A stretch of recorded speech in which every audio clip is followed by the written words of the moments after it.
A blood-like substance that contained Jennifer Dulos' DNA was found in the vehicle her estranged husband had access to the day she disappeared, according to a new warrant released Wednesday by the Connecticut State Police. Fotis's gal pal Michelle Troconis told police he had the truck cleaned days later because the body of Jennifer at some point was in there, according to the warrant, which details the vehicle's movement on the day Jennifer disappeared and subsequent days.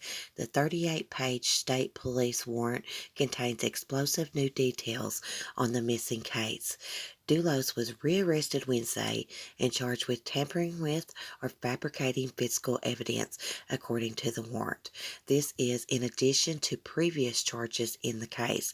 He has denied any connection to Jennifer Dulos' disappearance. The vehicle, the warrant says, Fotis is believed to have driven on the day of the disappearance, belonged to one of his employees who told police Fotis urged him to replace the seats. Over the course of several days, Dulos was insistent, pushy, and angry that the seats had not been changed out, the employee told police. According to the warrant, the employee said Dulos eventually told him that he was worried hair evidence might be in the vehicle because he hugged his estranged wife days before she disappeared. After the employee switched the seats out, he told police he decided to keep them without telling Fotis in case police needed them, according to the warrant. Police later found the blood-like substance that contained Jennifer's DNA on one of the seats.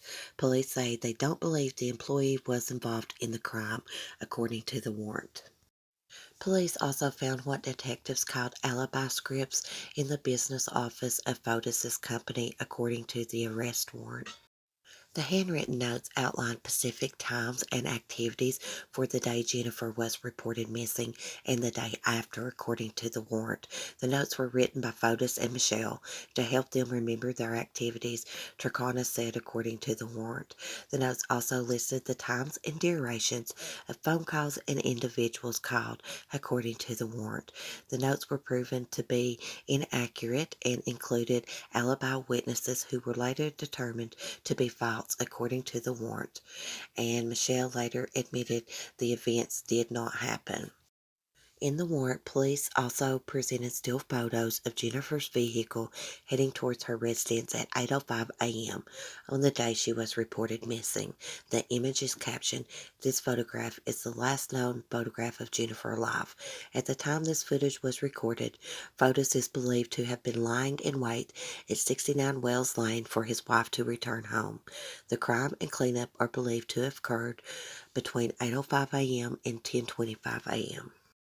The day after Jennifer was reported missing, police asked Fotis to come to the New Canaan Police Department and assist investigators in the missing persons case, according to the warrant.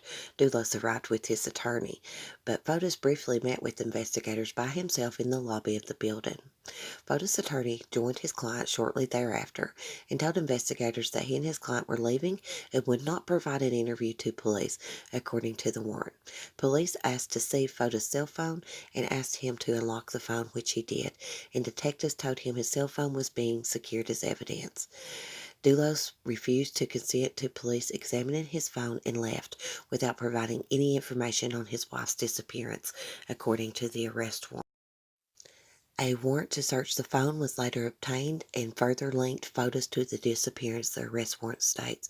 Jennifer Dulos, age 50, was last seen driving a 2017 Chevrolet Suburban on May 24th in New Canaan, police said. Her friends reported the mother of five, who was in a contentious child custody battle with Fotis Dulos, missing after she missed several appointments and they hadn't heard from her in 10 hours.